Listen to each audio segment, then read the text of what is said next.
Hi అండి, welcome to నందన సాయి సారీస్. ఈ రోజు మనం చూడబోయే కలెక్షన్ సూపర్ నెట్ మీద మీకు ఎంబ్రాయిడరీ వర్క్ వచ్చిన సారీస్ అండి. మీకు ఇందులో ఆల్మోస్ట్ 7 to 8 డిజైన్స్ వచ్చి 8 డిజైన్స్ కూడా చాలా బాగున్నాయండి. మీకు ఒక్కొక్క డిజైన్ కూడా 4 to 5 కలర్స్ స్టార్ట్ వచ్చింది. మీకు అన్ని కూడా లైట్ కలర్స్ వస్తాయి. మీకు ఇలాగ all over concept, borders concept అలా వచ్చినాయండి. మీకు ఇందులో ఏ కలర్ కావాలన్నా కానీ description WhatsApp number follow up చేయండి. ఫొటోస్ అవి కూడా పంపిస్తాము. మా కలెక్షన్స్ కోసం మన పేజ్ని ఫాలో అవ్వండి, షేర్ చేయండి, లైక్ చేయండి. ఈ డిజైన్ చూడండి ఎంత బాగుందో. మీకు పైన అంతా కూడా మీకు చిన్నగా బంచ్ వర్క్ లా వచ్చింది, ఫ్లోరల్ వర్క్, బార్డర్ వచ్చింది. ఇది కూడా మీకు బ్లౌజ్ కూడా మీకు ఫ్లోరల్ కాన్సెప్ట్ వస్తుంది. దీంట్లో కలర్స్ కూడా 4 కలర్స్ వస్తాయండి.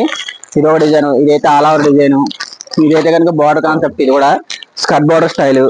ఇది కూడా అంతే పార్సీ స్టైల్ వచ్చింది వర్క్ మీకు. ఇదైతే కనుక బ్లాక్ అండ్ వైట్. ఇది కూడా అంటే ఒకదానికి బ్లాక్ బ్లౌజ్, ఒకదానికి రెడ్ బ్లౌజ్ వచ్చింది. ఇది కూడా చాలా బాగున్నాయి. ఇలాంటి కలెక్షన్స్ కోసం మన పేజ్ని ఫాలో అవ్వండి, షేర్ చేయండి. ఎవరైనా హోల్సేలర్స్ ఉన్నా, రీసేలర్స్ ఉన్నా కానీ బయోలో లింక్ ఉంటుంది, దాంట్లో జాయిన్ అవ్వచ్చండి. మనకు రెగ్యులర్ అప్డేట్ కోసం పేజ్ని ఫాలో అవ్వండి, షేర్ చేయండి, లైక్ చేయండి.